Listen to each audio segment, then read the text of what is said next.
السلام علیکم۔ کہانی ٹائم میں ناظرین کو خوش آمدید کہتے ہیں۔ کہانی سننے سے پہلے ہمارے چینل کو سبسکرائب کریں اور ساتھ لگے گھنٹی کے بٹن کو بھی دبا دیں تاکہ ہر نئی کہانی کا آپ کو پتہ لگ سکے۔ شکریہ۔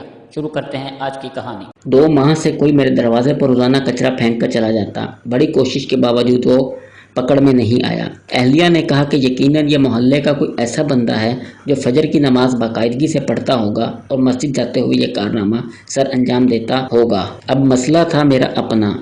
میں پکا کچا مسلمان تھا، روزانہ 10 بجے اٹھ کر فجر قضا پڑھا کرتا تھا۔ 20 دن قبل میں نے اہلیہ سے فجر میں اٹھانے کا کہا تو اہلیہ حیران کہ یہ آج سورج مشرق کی بجائے مغرب سے کیسے نکل رہا ہے۔ خیر انہوں نے مجھے اگلے روز فجر کے وقت اٹھا دیا۔ میں نے اٹھتے ہی کھڑکی سے نیچے جھانک کر دیکھا تو دروازے پر کچرا موجود نہیں تھا۔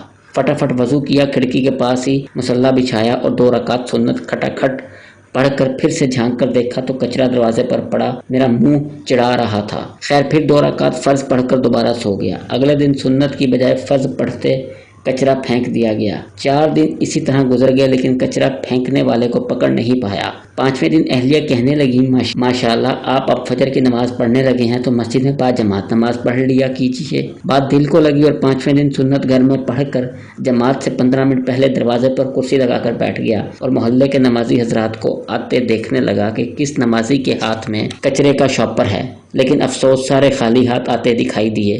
نماز پڑھ کر آیا تو دروازے پر کچرا موجود نہیں تھا۔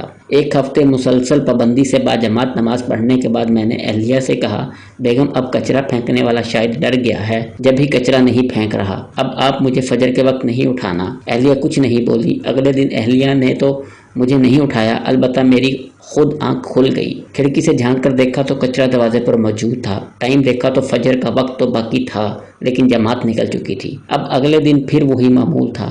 2 ہفتے مسلسل فجر کی نماز با جماعت پڑھتا رہا اور دروازہ صاف ستھرا ملتا رہا۔ 2 ہفتے بعد اب میری جماعت سے فجر کی نماز پڑھنے کی عادت ہو چکی تھی۔ 2 دن قبل رات کے کھانے میں اس کچرا پھینکنے والے کا ذکر آ گیا۔ میں اسے برا بھلا کہنے لگا۔ علی بولا ابو آپ اسے برا تو نہ کہیں، بلکہ وہ تو آپ کا محسن ہے جس کی وجہ سے آپ فجر کی نماز با جماعت پابندی سے پڑھنے لگے ہیں۔ علی کی بات سن کر میرے دماغ کو جھٹکا سا لگا اور سب کو غور سے دیکھنے لگا۔